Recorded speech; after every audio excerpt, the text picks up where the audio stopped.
Not many Hollywood murder mysteries ever took a more dramatic turn than police are describing in a couple of savage Beverly Hills killings. The accused brothers did not appear in open court until after more than an hour of discussion between attorneys in the judges' chambers. 22-year-old Lyle and 19-year-old Eric Menendez were formally charged with murdering their wealthy parents for their millions. Now to the Menendez brothers case, we're hearing new audio of them speaking from behind bars, as the Los Angeles District Attorney says he'll review new evidence while considering resentencing the brothers. I went to the only person that has ever helped me, that has ever protected me. And then, ultimately, this happened. He was arrested because of me. Do you remember the Austin serial explosions that occurred between March 2nd and the 21st back in 2018? Which mostly in Austin, Texas? So in total, 5 packages exploded, taking the lives of 2 people and injuring another 5. The perpetrator, 23-year-old Mark Anthony Condit of Pflugerville in Texas, he was pulled over by police. He detonated an explosive inside his vehicle, and sadly it took his life, injured somebody else. So this was kind of a family affair. Allow me to explain. He was the eldest of 3 offspring. He attended Austin Community College from 2010 to 2012, remember those dates, leaving without graduating but in good academic standing. He was homeschooled by his mother, who in February of 2013 officially graduated him from high school. Yeah, he did high school after college. Makes sense to me. He wrote blog posts in 2012 where he identified as a conservative who was not that politically inclined. He argued against a lot of controversial things, including a certain registry. He was reportedly a part of a club called the Righteous Invasion of Truth, and the club's members, they homeschooled people. They practiced survivalism and all sort of held these ideals. So I see the evil in this family, don't you? The House of Borgia was the first ever crime family. So during the reign of Pope Alexander VI, formerly known as Rodrigo Borgia, they were suspected of many crimes, including but not limited to adultery, interfamilial relations, theft, bribery, taking of lives, mostly from a heavy hand with some fun little poisonous things. Because of their grasping for power, they made enemies of the Medici, the Sforza,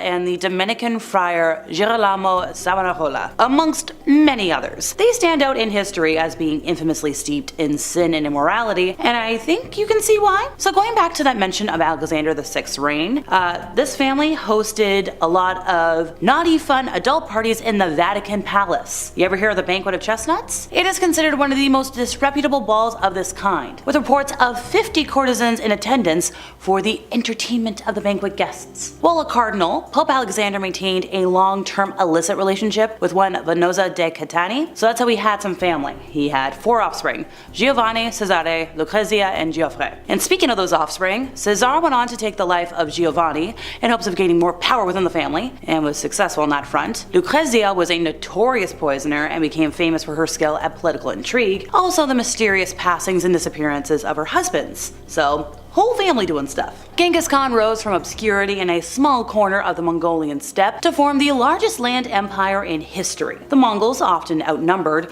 conquered through their mastery of tactics and psychological manipulation. So they made a deal with people. If you surrender, we're gonna treat you okay, we're gonna allow you to enjoy the fruits of a secure world. But if you're gonna resist, well, you and your entire city is going to feel the fury of all of us. Now, if you didn't resist, you did have personal liberty, you had the freedom to follow your religion, but at what cost? Because some experts calculate that 11% of the world's population passed because of the Mongol expansion. At its height, Renaissance Florence was a center of enormous wealth, power, and influence, a republican city-state funded by trade and banking. Its gnarly political scene was dominated by rich families, the most famous of which were the Medici family. So at the end of the 14th century, they opened their own bank, and over the next century, they would become the wealthiest family in Europe. They had branches everywhere, but bad loans, questionable business decisions all began to chip away at the bank's fortune. Eventually, problems got so bad that the family was embezzling money from the state treasury, even charitable funds. And we all know about heinous Queen Catherine Medici, right? The Queen Mother had a rebellious daughter named Margaret, who dared to cross her, and Catherine was like, I'm getting my revenge. She ordered her daughter's romantic interest to lose his life in front of her. Thankfully, her son, King Henry, found that cruel and was like, okay, maybe let's do this in private, but still, like, The 4 Gonzalez sisters ran a successful place of body selling from 1945 until the police shut it down in 1964, and their employees were not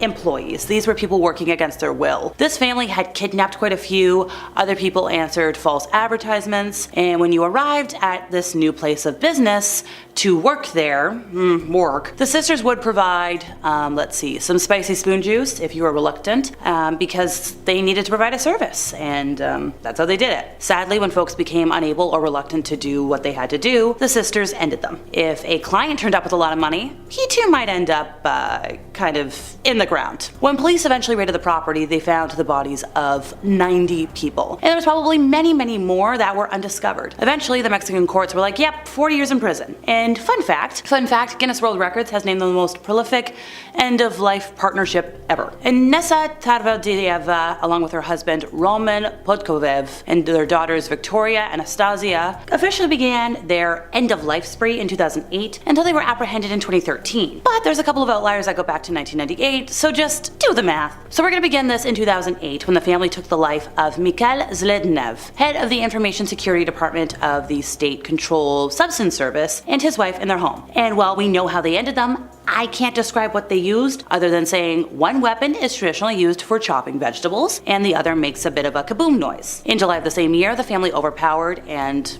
exploded Lieutenant Colonel Dmitry Shulikov, his wife, and their son. While they were parked on the shoulder of a road, and their daughter Veronica was, used that kitchen utensil on 37 times. The posse made off with a laptop, a hairdryer, and a camera. And they didn't strike again until 2010, and that's when they removed the eyes of two young women before taking their lives. They were eventually apprehended, and they were like, hey, we did nothing wrong. This was just another day in the life. Yeah, no, pass. Edward Harold Bell was an American offender, life taker, and the first fugitive to be featured in the Texan rendition of America's Most Wanted. According to his claims, his father, an oil field worker, frequently moved the family to various towns surrounding the Houston area, and allegedly suffered physical harm from both him, his scoutmasters at the Boy Scouts, and one of his cousins. Bell would also later claim in interviews that his father encouraged him to do violent crimes. We're talking robbing banks, taking advantage of women in a carnal nature, and encouraged him to take his own life. After graduation, he found work as a licensed diver, married his first wife, and the two moved to Texas. They had a family, it was great. Following his capture in Panama City in 1993, he was extradited, convicted, and sentenced to a 70-year term for the taking of life of a Marine, and later confessed to taking the lives of 11 others during the 1970s. Operating in the early 1900s, the Parr machine, the Parr family, functioned on bribery, graft, and illegal donations. So political support came from the southernmost counties in Texas. And this machine, or family, could produce large numbers of votes, legal and illegal, from impoverished and uneducated folks who were working class. And while this family had always asserted their influence over the county's affairs, it wasn't until Archer Parr that they were like, no, we feel secure enough to overwhelm the remaining independent white farmers by appealing directly to the county's new majority by offering them jobs, cash, in exchange for political support. George Parr engaged in the graft, the bribery, and the fraud, and his own political career included serving as county judge and sheriff, as well as owning the bank, a ranch, couple of ranches. He was also a partner and silent partner of dozens of businesses. He was convicted of tax evasion and there's a lot of conflicts of interest there. And the Murdaugh family is another family. They were from South Carolina, and for 3 generations, Randolph Murdaugh served as a prosecuting attorney.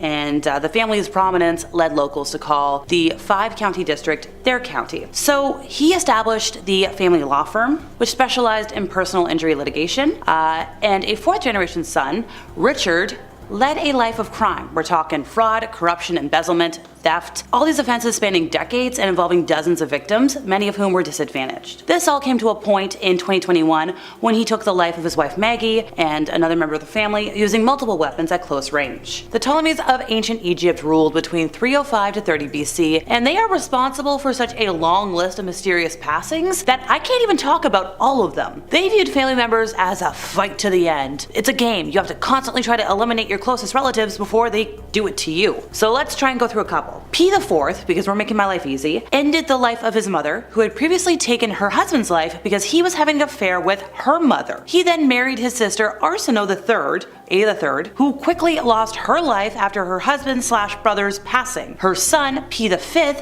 had his mother's end-of-life takers ripped to pieces by a mob. P the Seventh was either ended by his uncle or his father. We're not super sure about that. The history book isn't really clear. P the Eighth married Cleopatra II, but then had an affair with daughter Cleopatra III, and he had his son once again, torn into pieces and then sent them to his mother. His daughter ended her sister, Cleopatra IV. P the Ninth tried to take the life of his mother, Cleopatra III, and then married the first one, and then another sister. Yeah, both called Cleopatra. I could go on, but it's just a lot more angry mobs, end of lives, in bits and pieces, and I like to be in one. Sometimes evil is genetic. Lucy Belland, also known as Ma Belland, was based in Fort Worth, Texas, and she and her offspring sold a lot of things. We're talking things that help make pain go away. No snow, spicy spoon juice. If I sound like a Looney Tunes character, I apologize. Ma was the leader of this crime family, and these members were convicted of a lot of crimes around substances, and by a lot I mean like at least 30 times between 1921 to 1947. In 1908, the family moved from Grandview to Fort Worth, eventually settling in the Arlington Heights neighborhood. What do you know? Willie and Cora were arrested for shoplifting from department stores in 1912. Willie was arrested again in 1912 for possession of no snow. 1913, stealing dresses.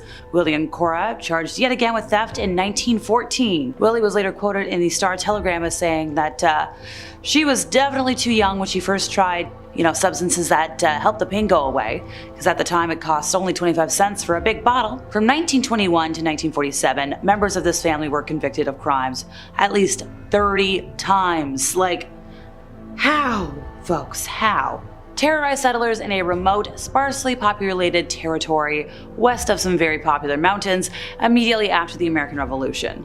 The brothers had stayed loyal to the British crown during the struggle and may have decided that they had better move west after the American victory. They survived by robbing and taking the lives of settlers who were beginning to cultivate the area and appeared to have thoroughly enjoyed the taken lives part. Well, one brother passed away of his wounds when a posse caught up with them in 1799. The other one escaped but was captured in 1804, went the way of the rope necklace. The Murdaugh family is an American family from the Low Country region of South Carolina. 3 generations, named Randolph Murdaugh, served consecutively as circuit solicitor, which was the elected prosecuting attorney for the state's 14th Judicial District between 1920 to 2006. The family's prominence led locals to call the 5-county district Murdaugh Country. In addition to the legal positions, Randolph Murdaugh Sr. established the Murdaugh family law firm, now called Parker Law Group, which specializes in personal injury litigation. A 4th-generation son, very popular lawyer Richard Alexander, or Alex, secretly led a life of crime that included acts of fraud, corruption, embezzlement, theft, and a lot of offenses, spanning decades involving dozens of victims, many of whom were sadly disadvantaged.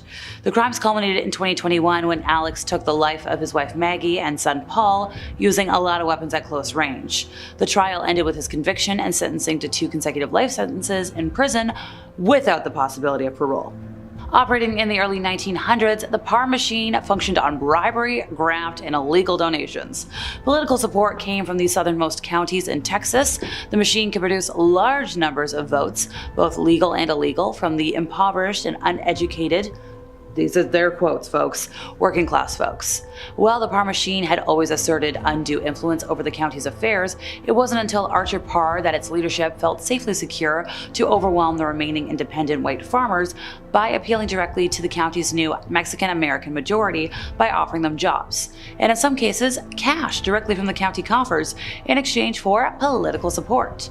George Parr engaged in the graft, bribery, and fraud that are often associated with political machines. He was a partner and silent partner in a lot of businesses. He was convicted of tax evasion in 1932, eventually served just 9 months in an institution. The servant selling trade was all Isaac Franklin ever knew. Right around the time the United States passed a law barring the transatlantic trade, Franklin and his older brothers grew interested in the domestic version, so they began transporting small numbers of people between Virginia and the Deep South. Franklin worked with a couple of partners over the years, but connected with his longest-lasting collaborator, the man who became his closest friend, confidant, and nephew by marriage in the early 1820s. So at the time, John Armfield was lacking in purpose. Shiftless, footloose, he had recently been chased away from a county in North Carolina for fathering an offspring out of wedlock. So he didn't know what to do, and he was like, hey, you know what? I know what I don't want to do. I don't want to farm. So, floundering about after that whole scandal, he's like, you know what?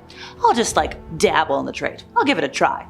So Franklin and Armfield met a couple of years after that in the course of business, and immediately they were like, I like you. Let's do this together. There was like an intimacy there, and it continued for decades. It fueled their profitability. In 1834, the two men became family when Armfield married Franklin's niece. The Cat family, Ronald Scott Cat, and eventually his two offspring, Hayden and Abigail, were responsible for a number of bank robberies in the Portland, Oregon, and Houston, Texas areas.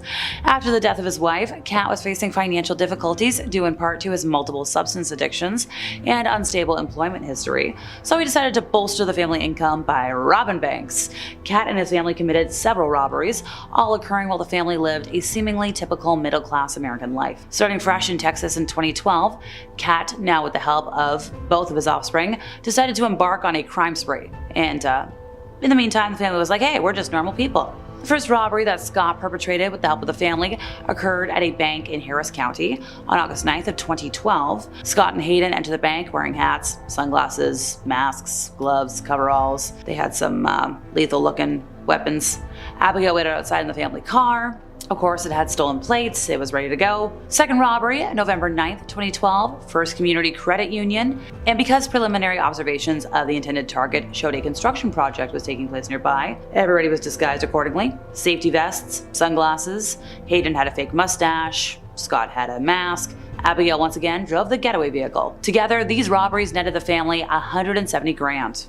The Clay crime family was formed by Lincoln in 1968 as a result of his desire for revenge against Sal Marcano and the Marcano crime family for killing his family. Throughout the summer and fall of 1968, Lincoln waged his war on Sal's operations, dismantling them one by one and putting his own people in their place. Afterwards, Lincoln met with Leo Galante, who came to New Bordeaux on behalf of the Commission. If you know folks, you know. After Lincoln assured Leo that he had no quarrel with them, they came to an agreement. Lincoln can have New Bordeaux run it any way he pleases, as long as he kicks up a little 20% to the Commission once a month. The family runs various rackets in all 9 districts of New Bordeaux, covering everything from auto theft to waste disposal, including a lucrative grow house in the region. Edward Harold Bell was an American offender, took some lives, and the first fugitive to be featured in the Texan rendition of America's Most Wanted. According to his claims, his father frequently moved the family around and, didn't do some great things to a lot of people. Bell would claim in later interviews that his father encouraged him to do violent crime. We're talking robbing banks, taking advantage of people, and taking lives. After graduation, he found work as a licensed diver, married his first wife, they moved to Texas, happy family. Following his capture in Panama City in 1993, he was extradited, convicted, and got a heavy sentence. One Christmas morning, Bobby Bogle woke up to a heavy metal wrench in a plain brown paper bag under the tree. Later that day, he and his brothers used it to break into a local grocery store, steal some things, and they made their dad proud. He was a career criminal who went by the name Rooster. The family crime spree spanned 4 generations, crossed multiple states. We're talking all over. There was ancestors who were moonshiners, carnival workers. We're talking hundreds of felonies, folks. Every genre of lawlessness. And lastly for today, we got a chosen family. Rick and Susanna Wamsley sadly met the end of their lives on December 11th of 2003 in their home. And it was part of a thing that involved their son, Andrew, and 2 others. So originally they were hit by, a tiny thing, and then people used more force. And this was part of a scheme orchestrated by Andrew, his girlfriend Chelsea, and a Susanna. Because, well, they wanted the house. They also wanted to kill Andrew's sister. They also wanted to take the life of Andrew's sister, but she wasn't home. Oh dear. The dynasty of the Sackler family began in 1952 when brothers Arthur, Mortimer, and Raymond purchased a small pharmaceutical company and became pioneers of medical marketing. A generation later, that pharmaceutical company became known as Purdue Pharma. In 1995, under the leadership of Raymond's son Richard, Purdue introduced the United States to its medical miracle, the magical capsule that could melt pain away and give people back their lives. Except it did anything but that. So, how could an entire pharmaceutical company not realize they were selling candy-coated addictions? You know what, let me rephrase that. How much profit made it acceptable to ignore that fact? There you go. Over the span of the company's existence, Purdue earned $31 billion in revenue, with the majority of that wealth going right back into the pockets of the Sackler family. So the Sackler family, as part of that settlement, would have to cough up just $225 million of their personal wealth, which is less than 2.5% of the total amount of money they withdrew from Purdue solely during the peak of the crisis from 2008 to 2017. Oh, and they were also allowed to continue to admit no wrongdoing and not face any criminal charges. The Clay crime family was formed by Lincoln Clay in 1968 as a result of his desire for revenge against Sal Marcano and the Marcano crime family for family.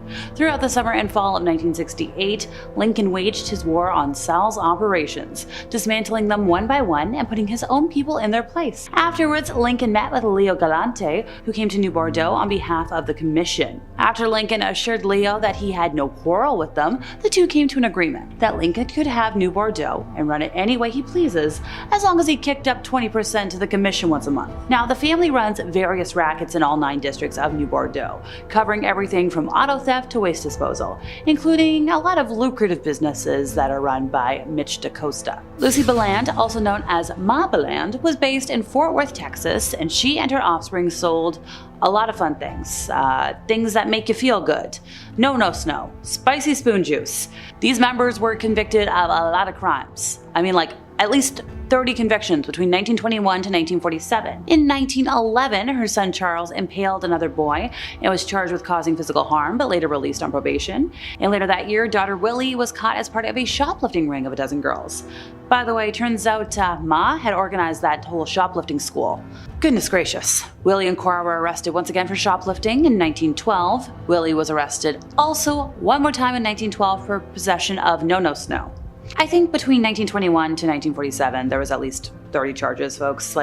There's a lot to talk about here. The Colombo crime family is the youngest of the 5 families that dominate organized crime in New York City. They trace their roots to a bootlegging gang that was formed by Joseph Profaci in 1928. Now, this family's been torn apart by at least 3 internal wars. In 1991, the third and worst one erupted when acting boss Victor Orena tried to seize power from Carmine. If you know, you know. The family split into factions loyal to Orena and Persico, and 2 years of mayhem ensued. Now, this ended in 1993 with 12 family members imprisoned, leaving Persico the winner more or less by default. Once again, their crimes as long as my arm, folks. While the Borgias are more associated with the Renaissance period and the Papal States than ancient Rome, their reputation for political intrigue, poisonings, and assassinations, and makes them one of the most notorious families in Roman history. At the heart of this nefarious clan was Rodrigo Borgia, who in 1492 ascended to the papal throne as Pope Alexander. His reign was marked by a brazen display of nepotism, as he elevated his illegitimate offspring, Caesar and Lucrezia, to positions of power and influence within the Vatican. The Julio-Claudian dynasty was the first imperial dynasty of Rome. They had the first 5 emperors: Augustus, Tiberius, Caligula, Claudius, and Nero. While they had some accomplished rulers like Augustus, they also had emperors infamous for their cruelty and excess. We're talking Caligula, Nero. Among the many dynasties that ruled over this sprawling empire, this one stands out as one of the most unsettling. They were a roller coaster ride of power, intrigue, and brutality. But it's not just the heinous emperors that make this dynasty so spine-chilling. Caligula is infamous for his very bizarre, very awful antics, which included making his horse a consul and reveling in cruelty. And then Tiberius. A lot of debauchery, a lot of tyranny, a lot of things I can't talk about. The Kelly family was an American family of killers who operated between August and December of 1887 near a town called Oak City, just south of the Kansas state border in no man's land, now the Oklahoma Panhandle. So this was a family led by William Kelly, his wife Kate. They also had Bill and Kit, the offspring. Originally from Pennsylvania, this family killed at least 11 wealthy travelers. Initially dealing with cattle, they soon opened a tavern, and they housed fellow cattlers and travelers. But in the span of a couple of months, a number of people had disappeared mysteriously along the road leading to the tavern. Despite this, nobody suspected the family of doing anything until around December, when the occupants suddenly left the house without notifying anybody. Well, a short while afterwards, a traveler from St. Louis named S.T. Gregg, who had visited there before, decided to stop by, check it out. Upon entry, a foul stench overtook him, coming from a hidden cellar underneath the house. The bodies of not 1, not 2, but 3 men, already in an advanced state of decomposition, were discovered, as well as a trapdoor underneath the tavern's floor. News came through that all 4 members of the Kelly family had passed through Beaver a few days prior en route to New Mexico. So, angry posse formed. They were like, okay, come on, let's go get this family. Then it turns out they were going towards Texas. After a while, the posse did catch up with them. There was a 2-hour-long chase. Eventually, Kate's horse tripped. Kate fell to the ground, breaking her neck in the process, so she was left behind.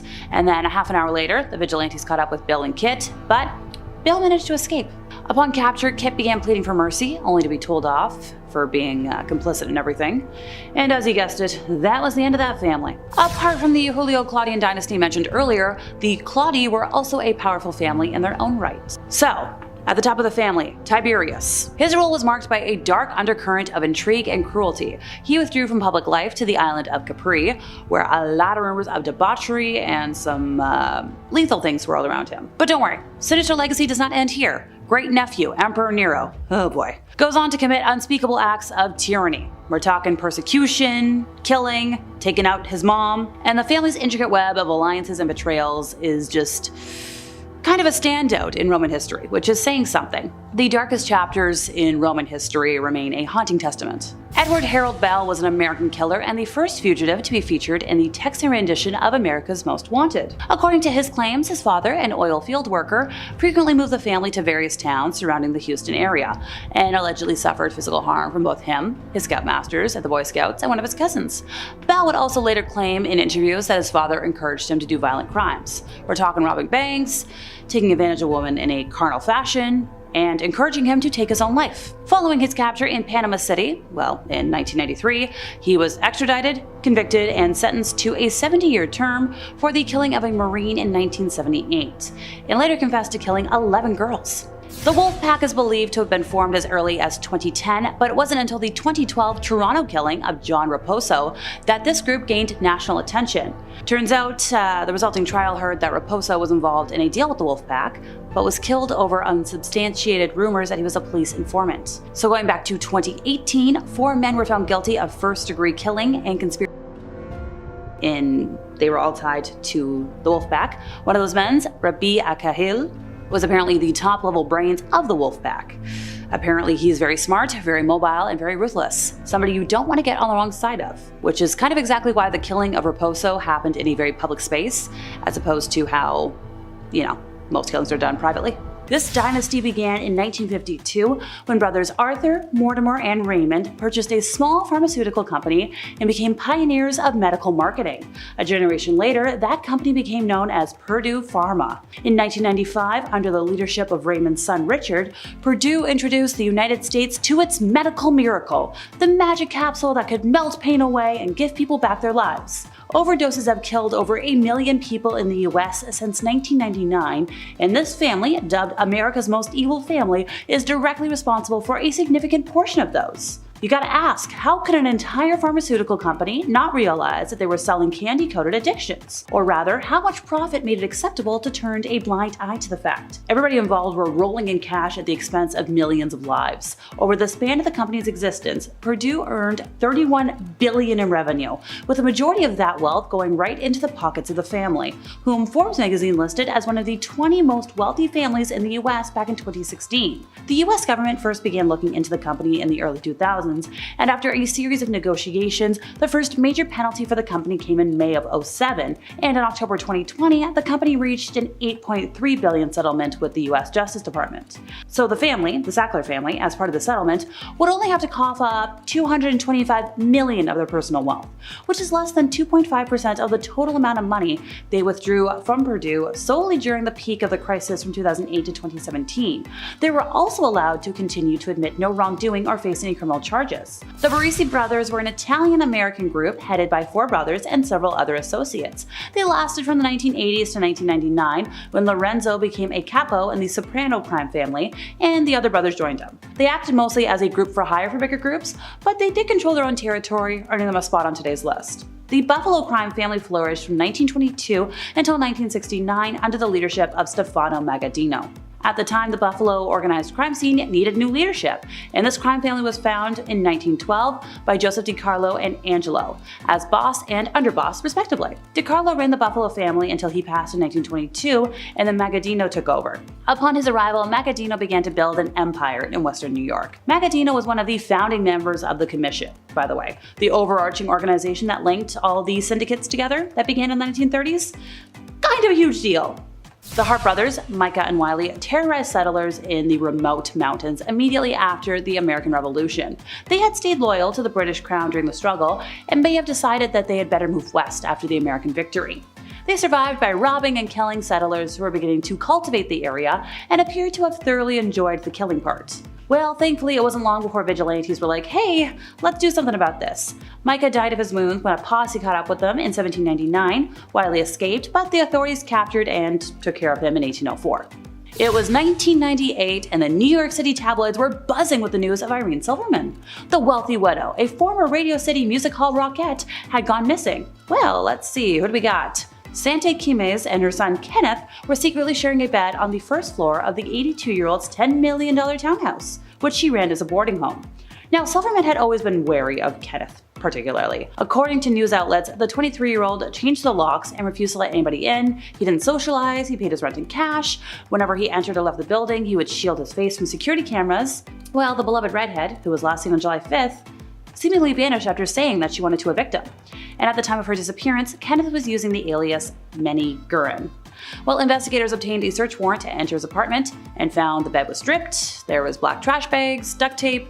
You can put 2 and 2 together and make 4. Experts say the answer was simple: greed. The possibility of tricking an elderly woman out of her lavish Manhattan home and getting away with it was too good to pass up. The Colombo crime family is the youngest of the 5 families that dominate organized crime in New York City. They trace their roots back to a bootlegging group formed by Joseph Profaci in 1928. This family has been torn apart by at least 3 internal wars, the first one taking place in the late 1950s when Capo Joe Gallo revolted against Profaci, and the family was not reunited until the early 1960s under Joseph Colombo. In 1971, the second family hell began after Gallo's release from prison and the firing of Colombo, and Colombo supporters led by Carmine Persico won the Second War after the exiling of the Gallo crew to the Genovese family in 1975. Flash forward 1991, the third and worst event of all erupted when acting boss Victor Orena tried to seize power from the imprisoned Carmine. The family split into factions loyal to Orena and Persico, and 2 years of mayhem continued. It ended in 1993 with 12 family members dead, Orena imprisoned, leaving Persico the winner more or less by default. In the 2000s, the family was further crippled by multiple convictions in federal racketeering cases and numerous members becoming government witnesses. A lot of folks think this is the weakest family. The Gambino crime family, another one of the big 5. They went through 5 bosses between 1910 and 1957 and are named after Carlo Gambino, boss of the family at the time of the McClellan hearings in 1963, when the structure of organized crime first gained public attention. I believe their most prominent member was underboss Albert Anastasia, who rose to infamy as the operating head of the underworld's enforcement arm. The rise of what was probably the most powerful crime family in America for a time began in 1957, when Anastasia was killed while sitting in a barber chair at the Park Sheridan Hotel in Manhattan. Experts believe that Anastasia's underboss, Carlo Gambino, helped orchestrate the hit to take over the family. Gambino then partnered with Meyer Lansky to control gambling interests in Cuba. The family's fortunes grew through 1976, when Gambino appointed his brother-in-law, Paul Castellano, as boss upon his death. Now, Castellano infuriated upstart capo John Gotti, who orchestrated Castellano's killing in 1985. Gotti's downfall came in 1992 when his underboss, Salvatore Sammy the Bull Gravano, cooperated with the FBI. This cooperation brought down Gotti, along with most of the top members of the Gambino family. And the Lucchese family is the last of the big 5 that we're going to talk about today. They started in the 1920s and were taken over by Tommy Gagliano during the Castellamarese War and led by him until he passed in 1951. Known as the Gagliano crime family under Gagliano, the family kept their activities low-key. Their efforts were concentrated in the Bronx, Manhattan, and New Jersey. Now enter Tommy Lucchese, who had served as Gagliano's underboss for 20 years, and he led the family to become one of the most powerful families to sit on the commission. Lucchese teamed up with Gambino's boss to control organized crime in New York, because Lucchese had a stronghold on the garment industry and took control of many crime rackets for the family. Fun fact though, for most of its history, this family was one of the most peaceful ones in the nation. Granted, that all changed when Corallo named Victor Amuso his successor shortly before going to prison, and Amuso promoted one of his closest allies, Anthony Casso, to underboss. Starting in 1986, Amuso and Casso instituted one of the deadliest reigns in crime history, ordering virtually anybody who crossed them to be killed. It is estimated that Casso himself killed between 30 to 40 people and ordered over 100 additional deaths during his reign. He was sentenced to hundreds of years in prison. By the way, he also had authority over some New York police detectives who carried out crimes for him. Kind of scary. Amusa was arrested in 1991, sentenced to life in prison, and several Lucchese family members, fearing for their lives, turned informant. The highest profile of all of these was acting boss Alphonse D'Arco, who became the first boss of a New York crime family to testify against organized crime. This led to arrests of the entire family hierarchy, with Casso also becoming an informant. Testimony from these informants pretty much destroyed the family. There was a lot of them thrown in jail. The servant selling trade was all Isaac Franklin ever knew. Right around the time the United States passed a law barring transatlantic trade, Franklin and his older brothers grew interested in the domestic version. They began transporting small numbers of people between Virginia and the Deep South. Franklin worked with a few partners over the years, but connected with his longest-lasting collaborator, the man who became his closest friend, confidant, and nephew by marriage in the early 1820s. So at the time, John Armfield was lacking in purpose. He had been chased away from a county in North Carolina for fathering a descendant out of wedlock. And he didn't know what to do, but he knew what he did not want to do. He didn't want to farm. So floundering about, he was like, hey, I'll just dabble in this trade. Franklin and Armfield met a few years after that in the course of business and immediately developed a rapport. And this was an intimacy that continued for decades and fueled their profitability. And yeah, they became family. The Lincoln crime family was formed by Lincoln Clay in 1968 as a result of his desire for revenge against Sal Marcano and the Marcano crime family for killing his family. So throughout the summer and fall of 1968, Lincoln waged his vengeance on Sal's operations, dismantling them one by one and putting his own people in their place. Afterwards, Lincoln met with Leo Galante, who came to New Bordeaux on behalf of the Commission. After Lincoln assured Leo that he had no quarrel with them, the two came to an agreement. Lincoln can have New Bordeaux and run it any way he pleases, as long as he kicks up 20% to the commission once a month. The family runs various rackets in all 9 districts of New Bordeaux, covering everything. We got auto theft, waste disposal, growing stuff. Let's dive into the dark and mysterious world of the Borgias, one of Italy's most infamous families during the Renaissance. Rodrigo Borgia rose to power by becoming Pope Alexander VI, now not through piety, but by using bribery, manipulation, and crafty alliances. His children, Cesare and Lucrezia, were equally known for their rumored involvement in all kinds of secretive schemes, including poisoning their political enemies. Yeah, talk about family fun day, let's go poison some people. The Borgias' reign became a symbol of corruption within the Catholic Church, where moral lines were blurred in the pursuit of power. But with every move came new enemies, of course, that's how history and everything works. So imagine a pope using a sacred position for political gain. That never happens, right? That's never happened in the history ever. Number 9, the Yamadas. Travel to feudal Japan, we find the Yamada family, known as fierce samurai warlords during the turbulent Sengoku period. Now this was an era when loyalty and alliances were always shifting, and the Yamadas played it well for a time. They rose to power through strategic alliances and fearless tactics on the battlefield. That was their play, they would just cut everyone up. But with every rise comes resistance, and the Yamadas soon found themselves in a web of betrayal and infighting. Rival clans sought to destroy them, and eventually internal strife tore them apart. Yeah, they were all betrayed. They were, gotta watch your back, right? Was it the unforgiving nature of feudal Japan that caused their downfall, or could the Yamada family have maintained their power if they had remained united on the inside? Number 8, the Ptolemies. One of the oldest families on this list, going back to 300 BCE. The Ptolemies ruled Egypt after Alexander the Great's empire fractured, but their reign was filled with more drama than dance moms. I mean, it was really crazy back then. Sibling rivalry took on a whole new meaning, with brothers and sisters plotting against each other for the throne, Game of Thrones style, you know? Cleopatra, the last of the Ptolemaic dynasty, famously aligned herself with Julius Caesar and later Mark Antony in a bid to secure her reign. But family betrayals and internal power struggles weakened the dynasty over time. How much of their downfall was due to strategic missteps, and how much was simply a case of family drama spiraling out of control? Sounds like a family Monopoly night. Everyone's just mad at each other, yelling. That's a McWater's Monopoly night right there. Number 7,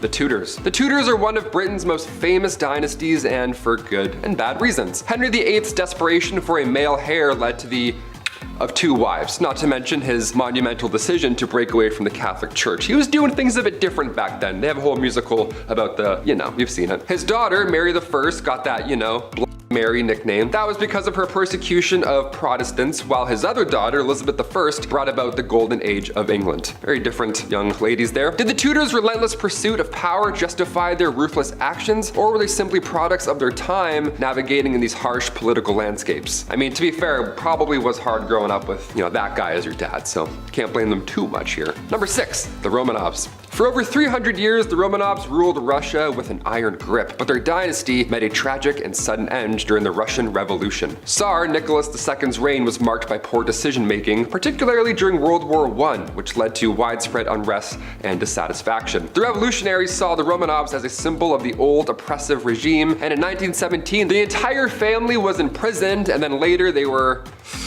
you know, as a group. Their downfall remains one of history's most dramatic moments, and yeah, I can agree with that, absolutely. Let's move on. Number 5, the Habsburgs. The Habsburg family was one of Europe's most powerful dynasties, controlling vast territories that spanned from Austria to Spain, everywhere, you name it. Their strategy for maintaining power included arranged marriages within the family to preserve their bloodline, but this also, of course, led to health issues like the infamous Habsburg jaw. Now, despite their impressive empire, their obsession with power and purity led to frequent wars and revolts, eventually contributing to the collapse of their reign. Yeah, that's what happens when your family, you know, each other. Something's gonna get weird down the road. Jaw's gonna get a little bit messy, alright? That's science. Number 4, the Forzas. The Forzas were a military family who gained control of Milan through sheer force and cunning alliances. They became the city's rulers, but their grip on power was, of course, never secure, as are any of the grips in this list. Top 10 grips. Betrayals, warfare, and constant power struggles defined their rule, with enemies always plotting to bring them down. There's always those shifty fellows in the bushes looking up at you, plotting. Their reign ended in turmoil, weakened by internal conflicts and rivalries. The Forzas were doomed by their reliance on brutal methods, and they also could have maintained control had they focused on more diplomatic solutions. So, I don't know, maybe a little less violence, a little more talky-talky, might save a few things. Number 3, the Rothschilds. The Rothschild family is one of the most influential banking dynasties in Europe, amassing extraordinary wealth and power. These guys were rich, okay? When you're rich, you can do pretty much anything you want, depending on the time period. Their financial prowess was unmatched, but with great power came great rumors and conspiracy theories. Many speculated that the Rothschilds were secretly controlling world events from the shadows, like, you know, Illuminati style, right? Someone's gonna pause that right there and I'm gonna get canceled. However, despite their whispers, their legacy in banking and philanthropy remains strong, so we haven't cracked it just yet. Are the stories about their hidden power based on reality, or are they just the product of envy and suspicion? I'm gonna say a little bit of both. Number 2, the Kennedys. The Kennedys are often referred to as America's royal family, right? But their story is filled with both triumph and tragedy. From John F. Kennedy and Robert Kennedy to the many personal misfortunes that the families faced, their legacy is often overshadowed by the so-called Kennedy curse. Now, despite this, the family's influence in politics and culture remains undeniable. Is the Kennedy curse real, or is this just a series of unfortunate events that we've looked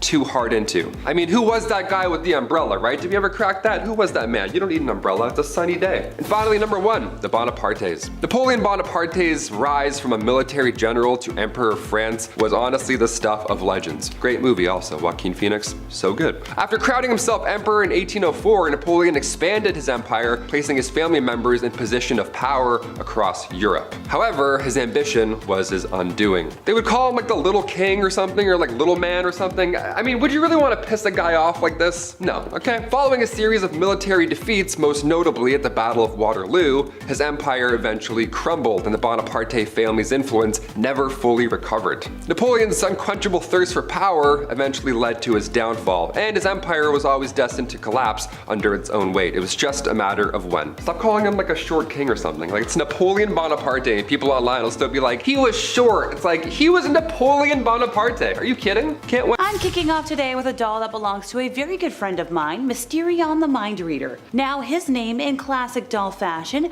comes from his original owner, Walter Tomlinson, born allegedly in 1927, and he liked to start fires in the doll's presence, and that's how Walt the doll got his hunger and love of the flames. This was the one toy Walter didn't destroy, and spent his days with little human contact because he was suffering from violent outbursts. As punishment for attacking a housekeeper, the doll was taken from him, and in retaliation he set fire to his house. Thankfully nobody was hurt, but at that point he was sent to a state sanitarium, and he passed away sadly there. For context, by the way, Mysterion, the current caretaker of the doll, his home is already haunted by a number of ghosties, so I don't think that helps with Walt's general chaos, because this doll enjoys tormenting animals, setting fires, and communicating through his little bell. I believe we actually have footage of him setting a fire at a live seance, and trust me, that was real. I know when things are faked, that wasn't it. The last 3 owners before Mysterion that took possession of Walt sadly all wound up being victims of mysterious house fires. And also, fun little side fact, there is a lock of hair buried in his head that Mysterion believes came from the original owner, but nobody's cracked it open to know for sure. The story of Ikki Ningyo all began with Junji Inagawa, a multi-talented artist deeply involved in traditional Japanese plays, and stumbled upon a peculiar incident one night. There was a radio broadcast on, and there was a distressed crew member who claimed to have heard the voice of a fan who had passed away many months ago, sending shivers down everybody's spines. Inagawa, no stranger to the mysteries of the supernatural, encountered something inexplicable on the way home. A younger girl in a red kimono.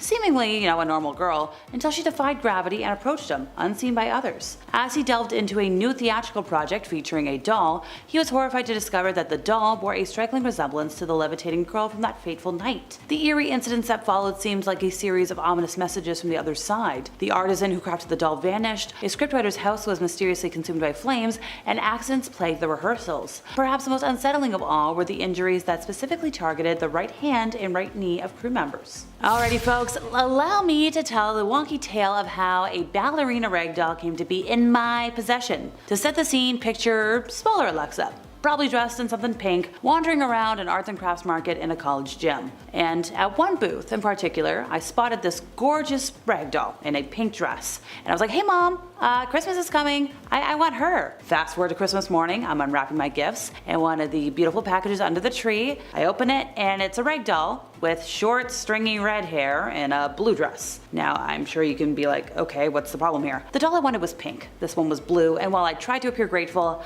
I didn't really love blue at the time, so it was very obvious. My mom reached out to the lady she got the doll from. Turns out there was a mix-up, but the doll in the pink dress I'd fallen in love with, no longer available. But she's like, hey, if you want to exchange it, sure. So I found a purple doll and wound up with this beauty with a nose that looks like a mouth and a tiny little mouth, and she's got the gangly arms and legs. She found her home on a bright yellow rocking chair that lived in a corner of my bedroom for many, many years. And when I left home to go to university, she stayed behind for reasons. And during my second year of university, my dad was sleeping in my old bedroom, and he was so creeped out by her that she found a new home, the closet. Nowadays, she lives in the living room of my apartment because while I can't find it in me to pass her on to somebody or burn the thing, she has an energy that cannot just be ignored, and I'm already prone to nightmares. I don't need any more bad mojo. The Okiku doll was bought in Sapporo by Eikichi Suzuki in 1918 for his sister Okiku. She played with this doll every day. She took it everywhere. She would talk with it. She eventually called the doll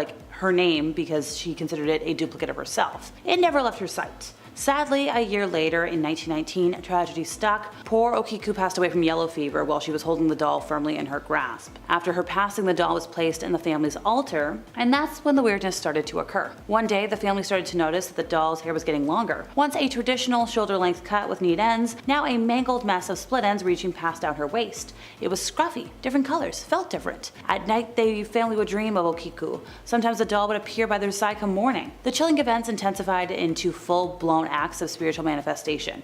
We're talking lights flickering on and off, bangings in the house, strange voices, the whole shebang. Yvonne Hydes is an events manager for the Scottish Ghost Company and has organized paranormal investigations for many, many years. And during one event at Easter House's Proven Hall, she received an old-looking doll from one of the members. Her friend David, who is a certified medium, absolutely hates the doll because the moment she brought the doll home and he was there, he was like, no, keep that in the garage, it's making me feel uneasy. Then her dog took a dislike to the doll being in the room. It was barking, it was shaking, and when the caretaker of the doll was telling people about the doll, it was almost as if the doll could hear her. So the ghost company took the doll to a park to investigate things further. They did a live stream, they tied a red light around her with the hopes of allowing the spirit to transfigure its face onto the doll, and during the process, Yvonne and a couple of other folks were like, yo, the doll blinked, and then they were like, hey, do we want to bury it? Do we want to keep it? They decided to keep it. I wish them luck. A husband and wife believe their Raggedy Ann doll is possessed after a series of terrifying events unfolded. When Lindsay and Lee's doll first arrived in the Museum of Haunted Objects, Lindsay and one of her close friends got mysterious illnesses and nearly avoided 2 car crashes. Lindsay's like, yeah, I just became really ill for some reason. I was in the hospital for a week. The doctors didn't know what was wrong. And then her other friend got really ill, we're talking abscesses, all sorts of stuff. On the 2-year anniversary of the couple owning the doll struck again. The heavy Ouija table that they had, which questionable, was hurled over, and that was caught on camera. And then they were like, oh, let's put it in a glass cupboard on a secure hook. The doll got out. I'm like, I don't know, maybe this is a doll that should be burned. Kathy Gallinger said that since moving into her home back in August of 2018, she's experienced a whole series of scary supernatural incidents. We're talking objects moving on their own, shadow figures in the darkness. She was most stunned, I think, when a camera she'd set up in her basement captured a black mass emerging from her mother's old doll from the 1950s. And she doesn't know what it could be. So footage captured showed her cat, Salem, visibly distressed and staring intently at the doll before what appears to be black mist appearing from one of the dolls and drifts in the kitty's direction, sending the poor little kitty bolting for its life. The footage is so freaky that folks online were like, okay, you digitally altered this, you did something. And the family's like, no, like we're debunking this, like this is real, we just want to know what the heck is going on. Robert the doll originally belonged to Robert Eugene Otto, a very eccentric artist, but what great artists aren't? Neighbors of Robert used to hear him having a conversation with the doll, and we're talking this is like when he was a grown-up, but you do you, pal. He brought it everywhere. He talked about it in the first person as if it weren't a doll. And this doll remained stored in the Otto family home until Robert passed in 1974. After his death, a couple bought the house, and their daughter found the doll in the attic, and she claimed the doll was trying to kill her. So obviously the doll is now on display in a museum and is still believed to curse people. His last caretaker before the museum experienced him disappear and reappear as he pleased. They heard footsteps, they heard giggling. Some folks claim that Robert's expression changes whenever anybody badmouths his previous owner in his presence. Allegedly, he's been responsible for car crashes, divorces, broken bones. I don't want to be cursed, so I'm just gonna say, good Robert! Donna and Angie were student nurses and good friends who decided to room together while in school. And for Donna's 28th birthday, her mama gifted her a very large Raggedy Ann doll, something she was thrilled about. I'd be thrilled. Give me that next year. Soon after adopting the precious doll, Donna started to notice some weird behavior. So she would leave the doll on her bed every morning. She'd lock her bedroom door, seating her the same way with her arms and legs crossed, but she'd come home at night to Annabelle having moved rooms and being in positions that weren't possible. She described a couple of instances of the doll kneeling, and dolls that are stuffed cannot kneel unless it's like movable joints. Dawn and Angie then started finding notes left throughout the apartment, written on parchment paper and in red pen, two things they didn't own. When Donna's boyfriend Lou started criticizing the doll, unexplainable handprints and scratches began appearing on his body. And that's when the girls were like, hey, let's call a priest. And that priest brought in the Warrens. They were able to calm down the entity enough to remove it from the home and transport her to their museum where she resides to this day, unless of course their son-in-law keeps taking it out of the museum, and then that's a whole other conversation. And finally for today, this last legend states that Bodhidharma sat and meditated for so long that he became a round doll. During his travels, he stopped for a time in a monastery in China. He continued his journey until he decided to settle in a cave and meditate, and that's where our story began. The monk became a wall gazer. He meditated, eyes to the wall, in a seated position for 9 years. No breaks, no closing your eyes, maybe once after 7 years. And he was so furious at himself for what he perceived as lack of discipline that he got rid of his eyelids so that he would never do that again. As the eyelids touched the ground, they sprouted green tea plants. This legend is one of the reasons behind Buddhist monks often drinking green tea to stay awake. And on top of that, Bodhidharma also suffered the loss of his arms and legs as a consequence of his immobility for 9 years. Art and folklore depicting him show him almost exclusively displaying these characteristics, which is why the Daruma dolls symbolize the positions and features. And this doll is said to have been created by the Buddhist followers after his passing, and there's quite a few stories about it. I don't have all day, sadly, but we've got 15 years of backup for stories.